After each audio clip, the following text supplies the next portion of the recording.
அன்புக்குரிய மாணவ செல்வங்கள் அனைவருக்கும் இனிதான வணக்கங்கள். இக்காணொளியில் தரம் 3, 4, 5 மாணவர்களுக்கான சுற்றாடல் சார்ந்த செயற்பாடுகளோடு தொடர்புடைய வினாக்களையும் அவற்றுக்கான விளக்கங்களையும் பார்க்க இருக்கின்றோம். இங்கே வழங்கப்படக்கூடிய வினாக்கள் குறித்த தரங்களுக்கான ஆசிரியர் வழிகாட்டியில் இருந்து எடுத்துக்கொள்ளப்பட்ட விடயங்களாக இருக்கும். அதே நேரம் இவ்வினா தொகுப்பானது உங்களுடைய தவணை பரீட்சைகளுக்கும் குறிப்பாக புலமை பரிசில் பரீட்சைக்கு தோற்றுகின்ற மாணவர்களுக்கு மிகவும் பயனுடைய தொகுப்பாக அமையும். வினாக்களை பார்ப்போம். அந்த வகையிலே முதலாவது வினா, கேப்டன் டோசன் கோபுரம் அமைந்துள்ள மாவட்டம் எது?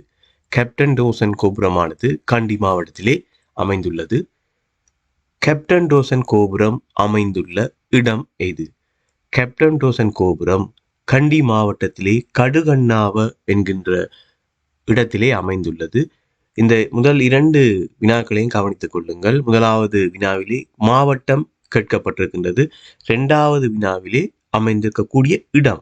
எனவே வினாக்கள் வருகின்ற போது வினாக்களுடைய இறுதி வரை வர வேண்டிய அந்த சொற்பதத்தினை கவனித்து விடையை தெரிவு செய்ய வேண்டும். எனவே மாவட்டம் கேட்கப்படுகின்ற போது, கேப்டன் டோசன் கோபுரம் அமைந்துள்ள மாவட்டம் என்று கேட்கப்படுகின்ற போது நீங்கள் கண்டி மாவட்டத்தை தெரிவு செய்ய வேண்டும். அதே நேரம் அது குறித்த இடம் அமைந்திருக்கக்கூடிய குறித்த சரியான இடத்தினை கேட்கின்ற போது கடுகண்ணாவ பிரதேசம், அதனை நினைவில் வைத்துக் கொள்ளுங்கள். அடுத்த வினா, நாகமர பூங்கா அல்லது இளஞ்சிவப்பு படிக்கல் மலை அமைந்துள்ள மாவட்டம் இது? மிக முக்கியமான ஒரு வினாவாக இது காணப்படுகின்றது. அனுராதபுரம். அனுராதபுரம் ஞாபகத்திலே வைத்துக் கொள்ளுங்கள். அடுத்த வினா, காலிக்கோட்டை யாரால் நிர்மாணிக்கப்பட்டது? காலிக்கோட்டை போர்த்துகேயரால் நிர்மாணிக்கப்பட்டது. இந்த விடயத்திலும் 2 வினாக்கள் வருவதுண்டு. காலிக்கோட்டை போர்த்துகேயரால் நிர்மாணிக்கப்பட்டிருந்தாலும் பிற்காலத்திலே ஒல்லாந்தரால் அது புனர் நிர்மாணம் செய்யப்பட்டது. அதனையும் ஞாபகத்திலே வைத்துக் கொள்ளுங்கள். அடுத்த வினா, ரிட்டிகலகந்தை காணப்படும் மாவட்டம். ரிட்டிகலகந்தை மலையானது அனுராதபுரம் மாவட்டத்திலே அமைந்துள்ளது. இதில் இருக்கக்கூடிய இந்த வினாக்களிலே முதல் 5 வினாக்களும் உங்களுக்கு தரம் 4 ஆசிரியர் வழிகாட்டியிலே இருக்கின்ற விடயத்தை தான் இங்கே நான் வினாவாக தந்திருக்கின்றேன். அதனையும் ஞாபகத்திலே வைத்துக் கொள்ளுங்கள். அடுத்த வினா, இலங்கை முழுவதையும் ஆங்கிலேயர் கைப்பற்றிய ஆண்டு எது? இலங்கைக்கு 3 வெளிநாட்டவர்கள் வந்திருக்கின்றார்கள். போர்த்துகேயர், ஒல்லாந்தர், ஆங்கிலேயர். 3 வெளிநாட்டவர்களிலும் இலங்கையை முழுவதையுமே கைப்பற்றியவர்கள் ஆங்கிலேயர். ஆங்கிலேயர் 1815ஆம் ஆண்டு 1815ஆம் ஆண்டில் இலங்கை முழுவதையும் கைப்பற்றி கொண்டார்கள். அடுத்த வினா, இலங்கையில் தேயிலை செடி முதலாவதாக நடப்பட்ட இடம் இது? இலங்கையில் தேயிலை செடி முதலாவதாக லூல்கந்துரை என்கின்ற இடத்திலே நடப்பட்டது. பராக்கிரம சமுத்திரம் அமைந்துள்ள மாவட்டம் இது? பராக்கிர சமுத்திரமானது இலங்கையிலே பொலனறுவை மாவட்டத்திலே அமைந்துள்ளது. போர்த்துகேயரால் நிர்மாணிக்கப்பட்ட காலிக்கோட்டை யாரால் புனர் நிர்மாணம் செய்யப்பட்டது? இது நான் ஏற்கனவே கூறிய விடயம்தான். போர்த்துகேயராலே தான் காலிக்கோட்டையானது நிர்மாணிக்கப்பட்டது. இருந்தபோதும் அதன் பின்னர் வருகை தந்த ஒல்லாந்தரால் மீண்டும் காலிக்கோட்டையானது புனர் நிர்மாணம் செய்யப்பட்டது.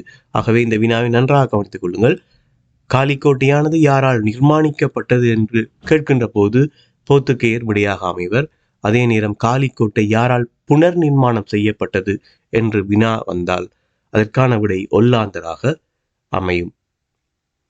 அடுத்த வினா, ஓப்பநாயக்க பெருங்கொடி காணப்படும் மாவட்டம் இது? ஓப்பநாயக்க பெருங்கொடி இரத்தினபுரி மாவட்டத்திலே காணப்படுகின்றது. அடுத்த வினாக்களை கவனிங்கள். அடுத்த 3 வினாக்களும் ஆக்கங்களோடு தொடர்புடைய வினாக்களாக காணப்படுகின்றது.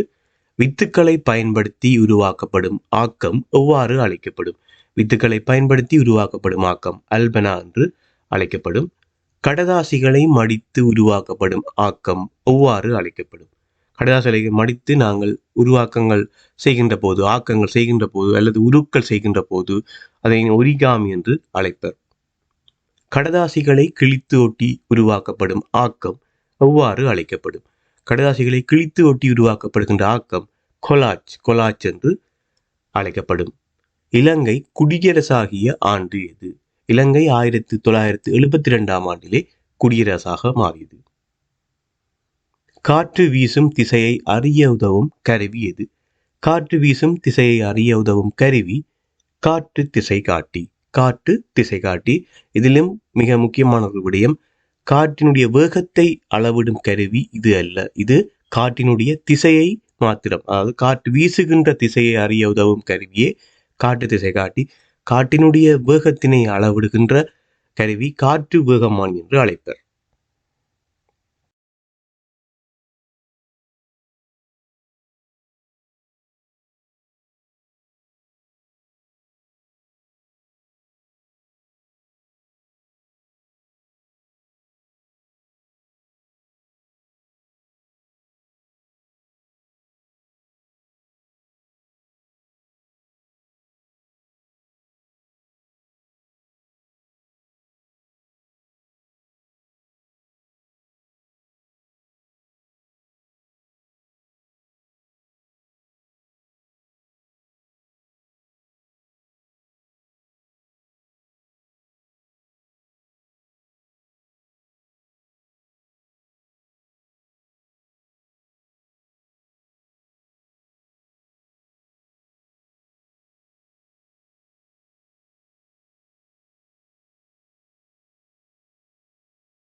அடுத்த வினா, இலங்கைக்கு வருகை தந்த வெளிநாட்டவர்களையும் வருகை தந்த ஆண்டுகளையும் ஒழுங்கில் எழுதுக.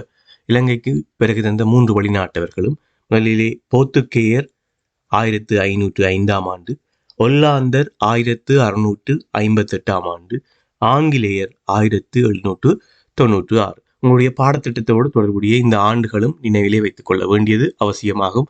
அதே நேரம் 3 வெளிநாட்டவர்களும் வருகை தந்த ஆண்டுகள், இறுதியாக ஆங்கிலேயராலே இலங்கை 1815 ஆண்டு இலங்கை முழுவதுமே கைப்பற்றப்பட்டது. அதன் பின்னர் 1948 ஆண்டிலே இலங்கைக்கு சுதந்திரம் கிடைத்தது. இந்த ஆண்டுகள் இவை தொடர்பான முக்கியமான ஆண்டுகளை நினைவிலே வைத்துக் கொள்ளுங்கள். அடுத்த வினா, இரணைமடு குளம் அமைந்துள்ள மாவட்டம் இது? இரணைமடு குளம் கிளிநொச்சியிலே அமைந்துள்ளது.